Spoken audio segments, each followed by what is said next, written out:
Hello everyone. In this class we will discuss ionic bond or electrovalent bond. What is this ionic bond? What are the properties of ionic bond in detail? We will discuss in this session. Here, ionic bond, it is a strong electrostatic force of attraction between the two oppositely charged ions. That is a cation and anion. That bond we can call ionic bond. The strong electrostatic force of attraction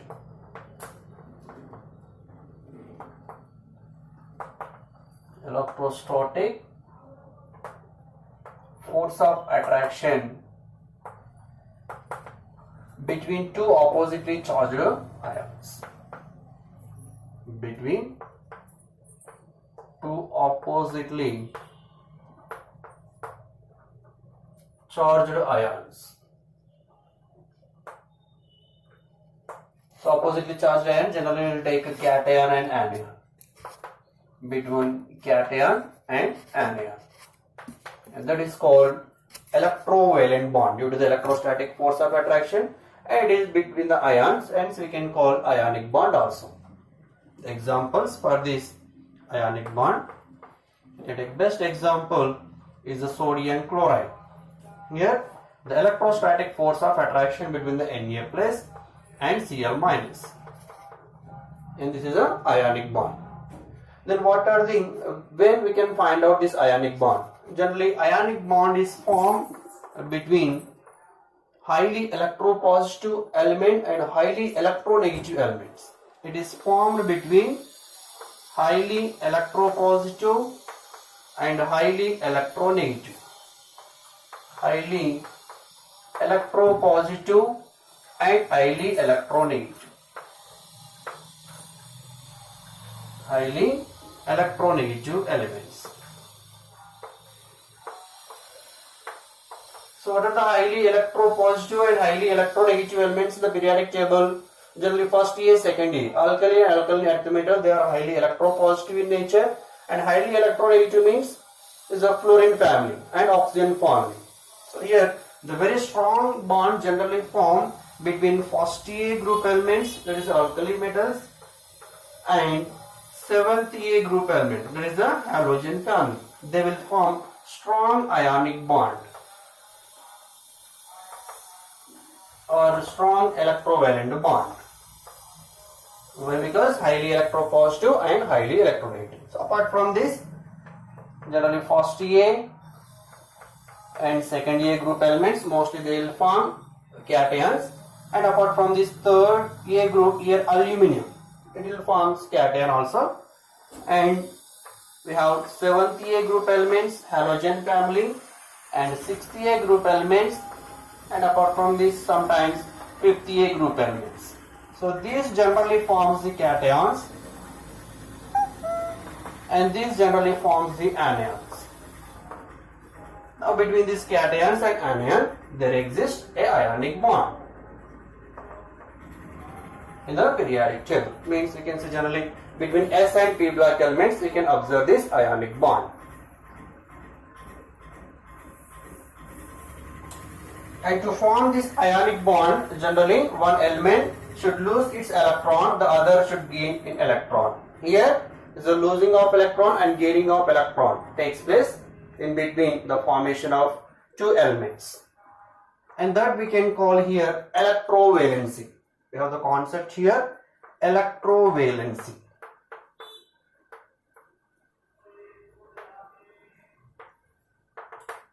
So electrovalency means it will comes from the valency. Valency nothing but the combining capacity of an element. It can form 1 bond, 2 bond, 3 bond, depends on. If it forms 1 bond, we can say valency is 1. If it forms double bond, we can say valency 2. 3 bonds, 3, and so on. So in that electrovalency, what is electrovalency? It is the number of electrons gained or number of electrons lost by an atom to form ionic bond is the electrovalency. This is the number of electrons gained or lost by an element to form ionic bond. to form ionic bond. That is called its electrovalency.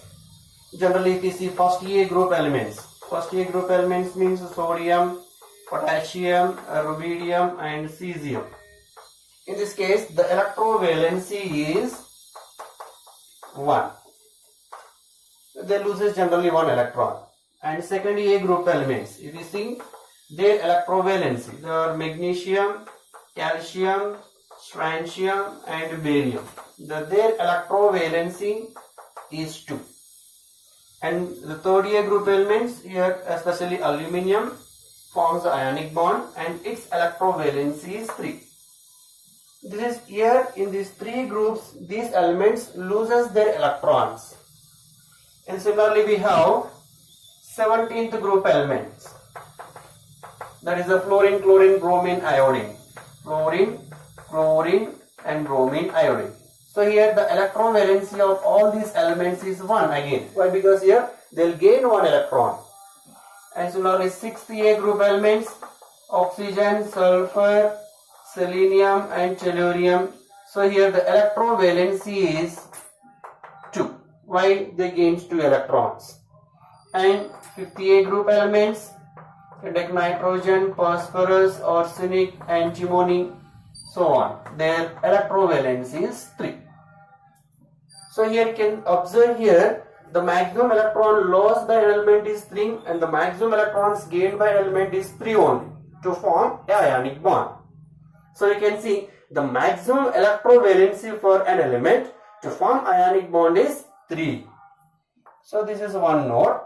The maximum electrovalency. Maximum electrovalency of an atom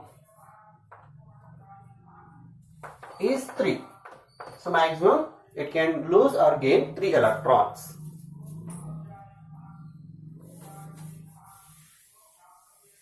We can take some examples of various ionic compounds. First, with respect to electrovalency 1, already we have taken sodium chloride. How the sodium chloride will form? Here, sodium, it loses 1 electron and forms Na plus, and the chlorine, it gains the electron which is lost by the sodium and forms Cl minus ion. Now the electrostatic force of attraction between Na plus and Cl minus, and this attraction we can call electrovalent bond. So here this NaCl we can represent by Lewis dot structure like this. So according to Lewis dot structure, we have the sodium, it has only 1 valency electron, and the chlorine, it has 7 valency electron. These dots represents Lewis representation. So here sodium, this electron, it loses to the chlorine. Now chlorine gain the electron from the sodium. It will form Na plus, and after gaining chlorine, it will get negative charge. Now the number of electrons around the chlorine is in the valency shell 8. So now it will form sodium chloride like this. This is the Lewis dot representation for ionic compounds. Lewis dot representation.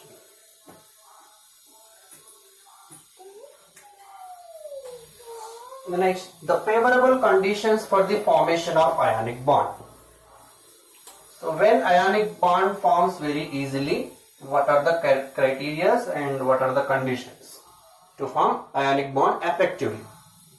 We can go with here also the comparativity study with respect to one ionic compound and other ionic compound which is more ionic and which is less ionic. That we can conclude by these conditions.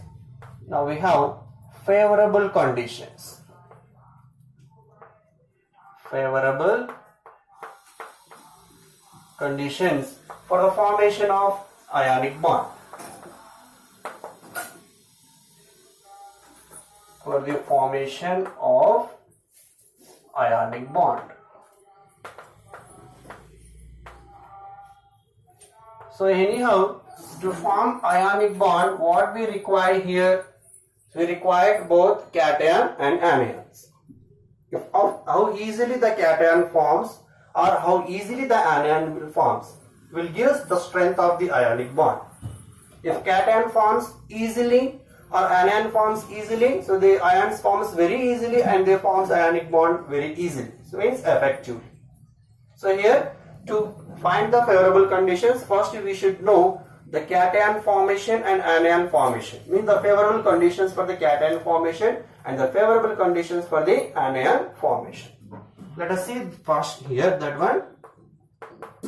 So favorable conditions for the cation, similarly the favorable conditions for the anion. How easily the cation and anions are formed. First, cation. To form cation very easily, we should have highly electropositive elements. Generally, highly electropositive elements, they loses electrons very easily and they forms cations very easily. So here, the first criteria and first favorable condition is high electropositive element. High electropositive element can form cation very easily. Second favorable condition, elements are having low ionization energy. How cation can form? Let us take one element, one atom. If you want to make a cation, it should loses its electron and it forms the cation like this. And the energy released in this process we can call ionization energy. The removal of electron from an atom. So here ionization energy, if it is low, then the cation can form very easily. Means we can remove the electron very easily from the valency shell. So here element with low ionization energy. Also the favorable condition for the formation of cation. Low ionization energy.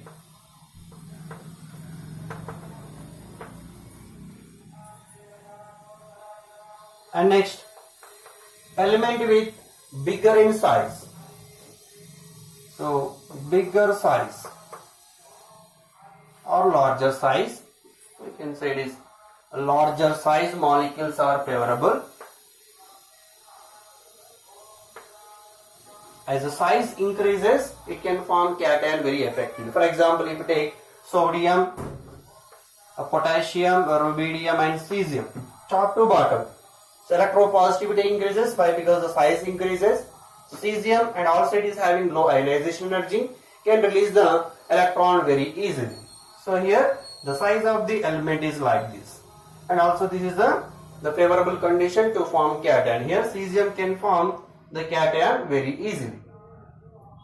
And the next one is important, based on the electronic configuration. Generally cation having inert gas configurations are more effectively form ionic bond than the pseudo inert gas configuration. Here cation with inert gas configuration, inert gas electronic configuration, inert gas electronic configuration or more ionic than the cation with pseudo inert gas configuration. Pseudo inert gas electronic configuration. So what is the meaning of this inert gas configuration and pseudo inert gas configuration? Inert gas configuration means here NS2 NP6 configuration. This configuration we can call inert gas electronic configuration. Now pseudo inert gas electronic configuration means what? The valency shell configuration, it is NS2 NP6 ND10, and this configuration we can call pseudo inert gas electronic configuration. Let us take some example here. Let us see calcium 2+. What is the electronic configuration of calcium 2+? Here we have 1s2, 2s2, 2p6, 3s2 and 3p6. Now third shell, this is the valency shell. Now it is having the configuration 3s2, 3p6, means ns2 np6 configuration. This is having inert gas configuration. Similarly, let us take one other elements like copper plus. In case of copper plus, what is the configuration we have? 1s2, 2s2, 2p6, 3s2, 3p6, 3d10. Now this is a valency configuration. Now here 3s2, 3p6, 3d10. This is the valency shell. It is ns2, np6, nd10. 18 electrons will present in the valency shell. That is called pseudo-inert gas configuration. So if we compare calcium and copper, calcium salts are more ionic than the copper salts. Now we will see similarly the favorable conditions for the anion formation. How anion can form easily? The first, in case of cation we require highly electropositive.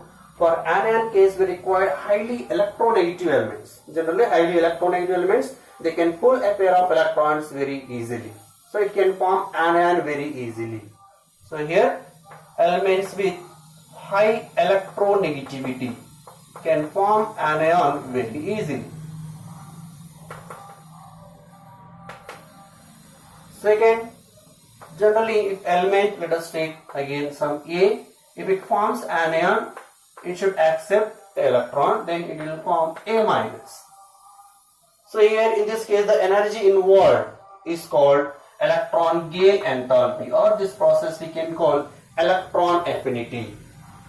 If electron affinity is more or electron gain enthalpy is more, so the element can accept that electron very easily and forms a negative ion. So here element with high electron gain enthalpies or high electron affinity values. High electron affinity or also favorable electron affinity values. Favorable for the formation of anion. Next, elements with smaller size. Here anion with smaller size are favorable. Small size can form anion very easily. For example, if you take fluorine, chlorine and bromine, iodine. Here fluorine is having smaller size. Due to the smaller size, it has more electronegative. It can accept the pair of electron and it can form negative very easily. So here the formation of negative charge is effectively for fluoride ion, then bromide and iodide. So fluorine, chlorine, bromine, iodine. So these are the some favorable conditions for the formation of anion and cation respectively.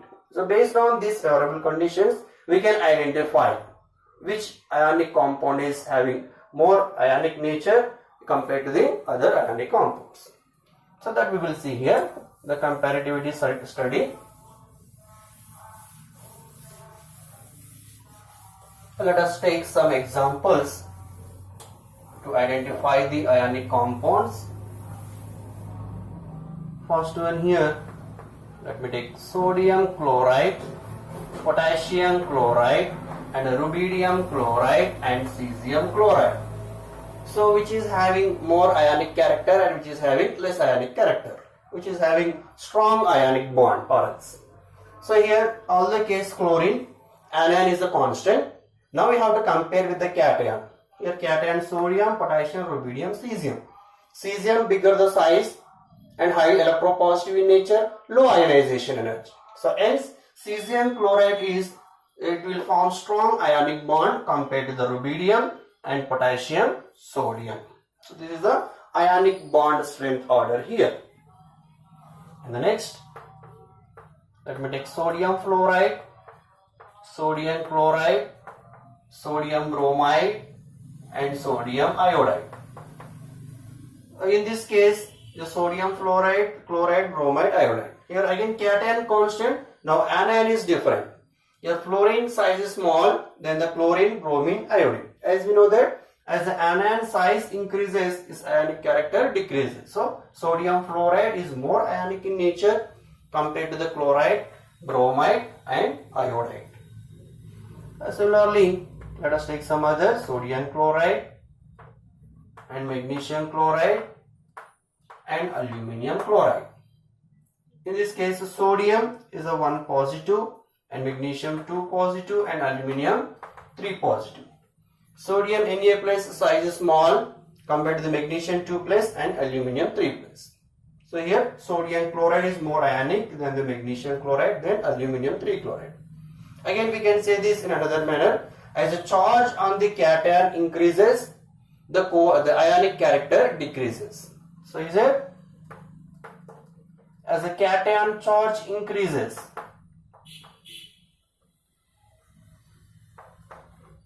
ionic character decreases.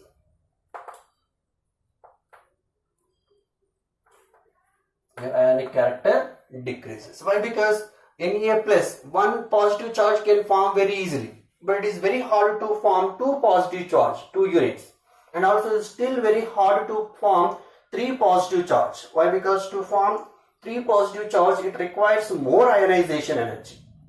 You can see the successive ionization energies. IE1 is less than, IE2 is less than IE3. So third ionization energy is very higher. So aluminum 3 plus cannot form that much easily. So for this it requires more energy. So more ionization energy means it is not a favorable condition to form the cation.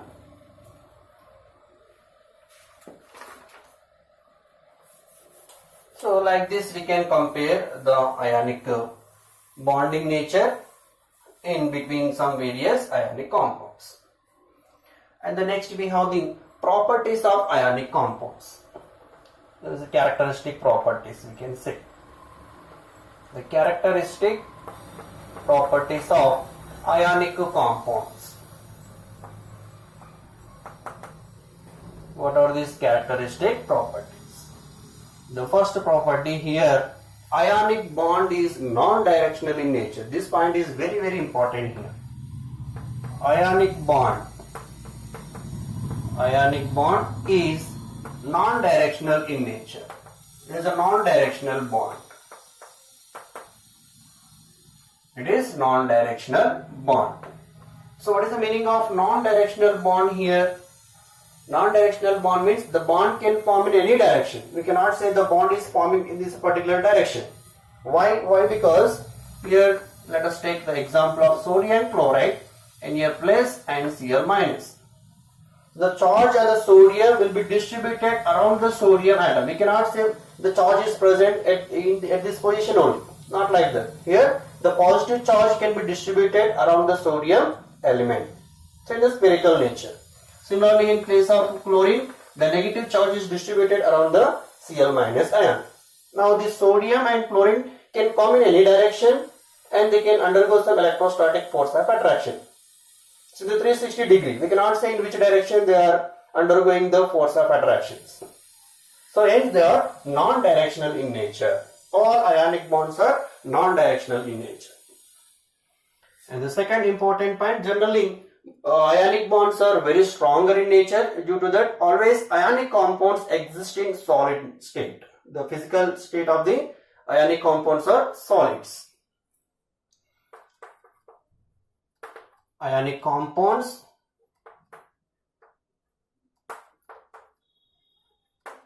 exist as solids. Why solids? Due to the strong electrostatic force of attraction. Due to strong forces. Among all kind of forces, the ionic forces, the electrostatic forces are very stronger.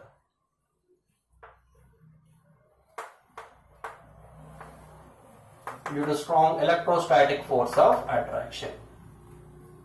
And due to the strong electrostatic force action, strong bond, generally they show high melting and boiling points.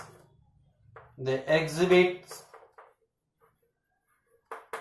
high melting and boiling points.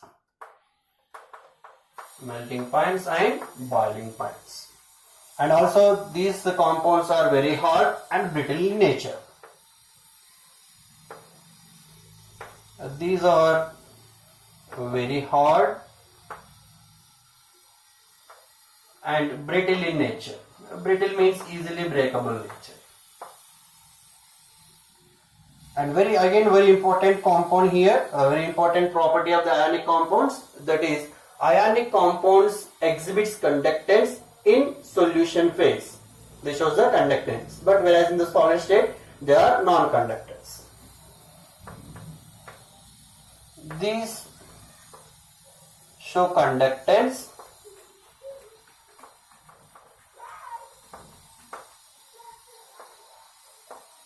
in molten. Generally molten form means pure liquid.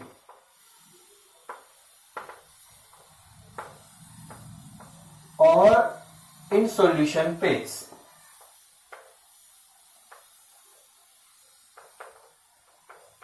In the liquid or solution phase, they exhibit the conductance, but not in solid phase.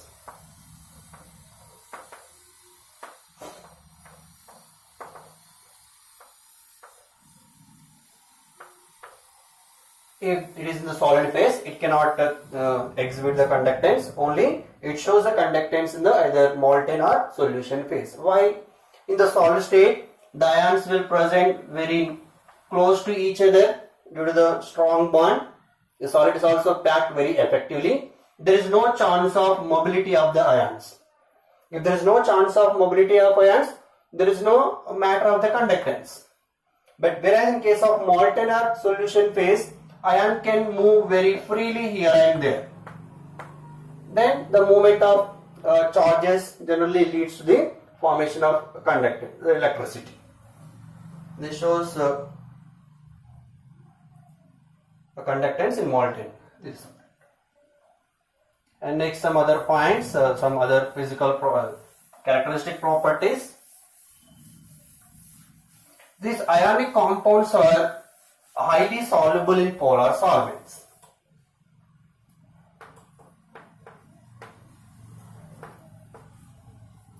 These are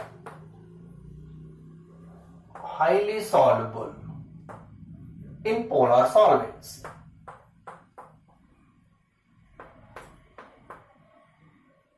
Polar solvents like water. So water is the best solvent. It can dissolve various types of the compounds. Why? Because due to high dielectric constant. Generally water is having high dielectric constant, so it can dissolve various types of the compounds. High dielectric constant. So various ionic compounds can dissolve in water. And next, generally these ionic compounds do not exhibit the isomerism, but they do not exhibit isomerism, but whereas they can show polymorphism and isomorphism. Isomerism, polymorphism, isomorphism. We have the three words here. They do not exhibit the isomerism, but can show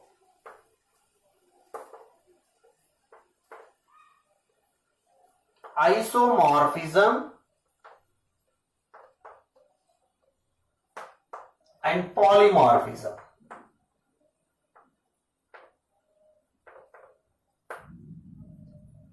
Why they do not exhibit the isomerism?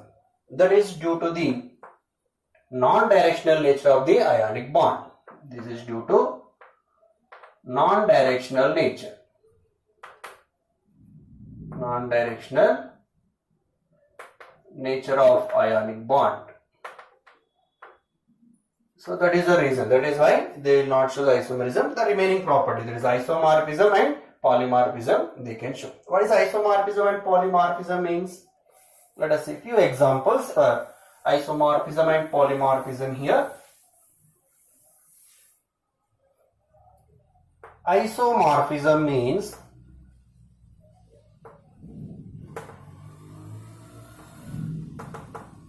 iso means same, morphism means same, phase. So here different compounds having same crystal structure, that is called isomorphism.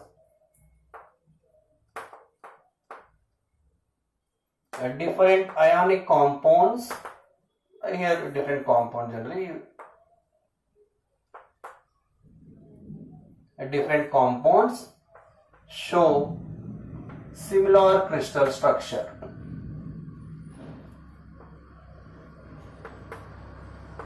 that is called isomorphism. They are having the different compounds, but they will show the same crystal structure. Like we can take example, potassium chromate and potassium sulfate. So these are having different compounds, but their crystal structures are same. Different composition, same crystal structure. And next some other, you can take zinc sulfate. This is the 7H2O, white vitriol and green vitriol, ferrous sulfate 7H2. These are also a combination of the isomorphous, and this shows the isomorphism. Generally, alums also can exhibit isomorphism. We are having the different compounds but same crystal structures. And next we have polymorphism. What is a polymorphism? Just is quite opposite to the isomorphism. Here two different compounds having same structure. In case of polymorphism, only one compound can show the different structures. And here polymorphism.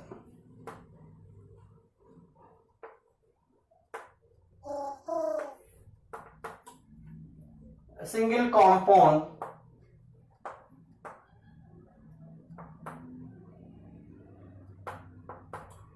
exists in two or more crystal structures. Two or more crystal structures. Single compound exists in two or more crystal structure. That is a polymorphism. Let us take example for zinc sulfide. Zinc sulfide, generally it can exist in the crystal structure of zinc sulfide. There is a zinc blende. Crystal structure, there is a woodsite. It can exist as a zinc blende or woodsite. Similarly, if you take another compound, calcium carbonate, it also can exist in the crystal structure in calcite. Another crystal structure, aragonite. So like this, same composition, different crystal structure. If the different compounds, same crystal structure, that is a isomorphism. And other physical property here, the characteristic property for the ionic compound. Generally, ionic compounds are more reactive and they show the chemical reactions very fast in the solution phase. They undergo chemical reactions very fast. This sentence is useful in the organic chemistry part. They undergo chemical reactions very fast in solution phase, generally in solution phase.